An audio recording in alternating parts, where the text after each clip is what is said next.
So hello students,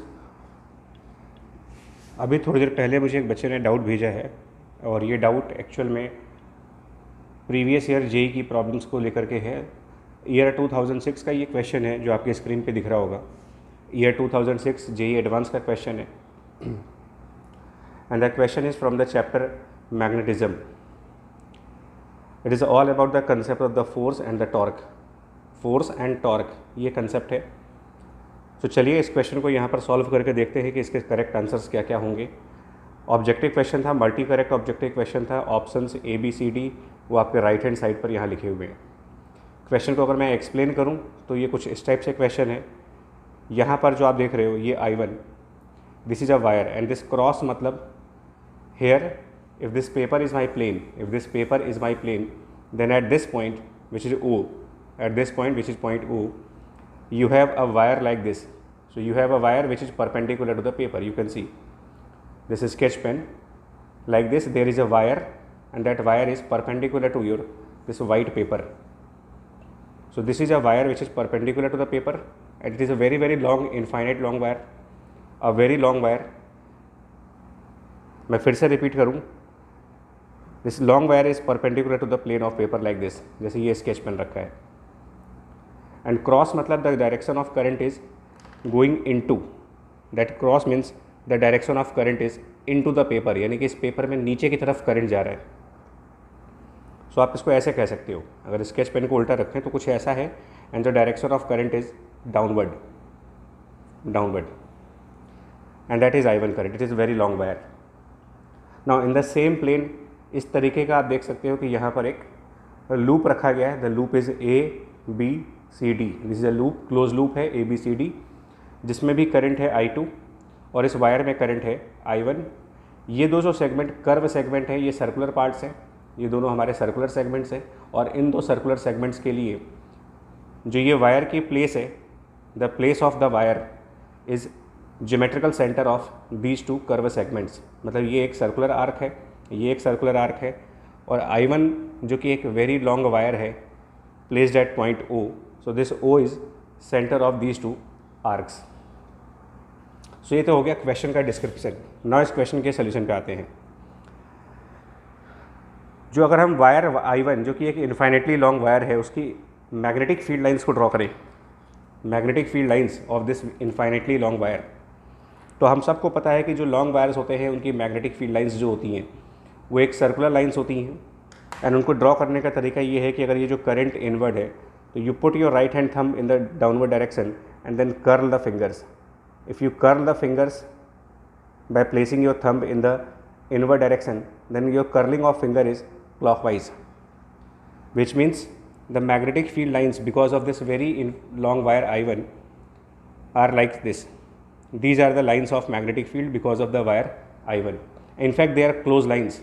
सो ये lines इस तरफ भी होंगी, ये एक क्लोज लाइन होगी, बट मुझे यहाँ पर कुछ लिखना है इसलिए मैं लाइंस हाफ साइड पे दिखा रहा हूँ। सो इस तरीके से हमारी मैग्नेटिक फील्ड लाइंस ड्रॉ करी जाएंगी, like so. These are the magnetic field lines. So now we have drawn the lines of magnetic field which is denoted by B। Now step 1 is completed, step 1 done.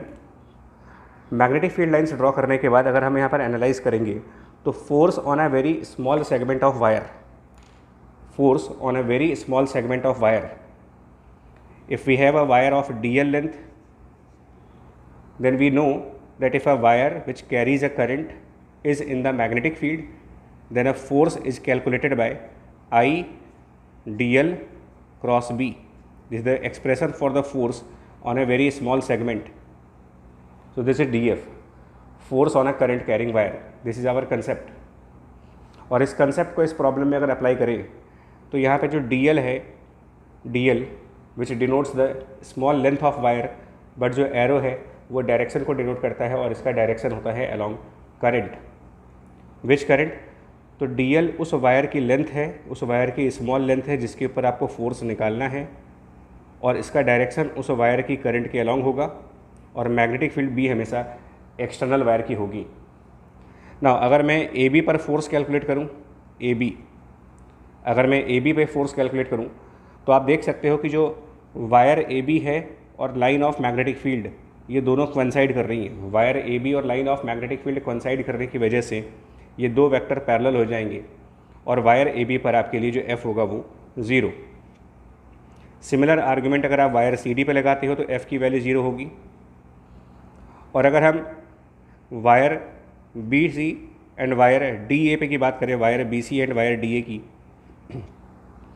तो अब मुझे cross product का rule भी पता होना चाहिए कि cross product की डायरेक्शन कैसे देखी जाती है। एंड क्रॉस प्रोडक्ट की डायरेक्शन देखने के लिए अगर हम वायर बी टू सी की बात करें तो ध्यान दो जरा आप इस फिगर में, direction of current C to B है, this is the direction of current. मैं इसको यहाँ पे दिखा रहा हूँ, जो वायर बी सी है उसमें डायरेक्शन ऑफ करंट ऐसे है, from C to B, this is your direction of current.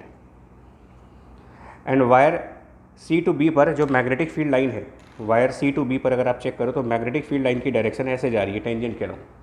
So this is the direction of magnetic field, FILD field लिख रहा हूँ, which is the magnetic field, and this is the direction of the current I2. So direction of current I2 and that field are like so.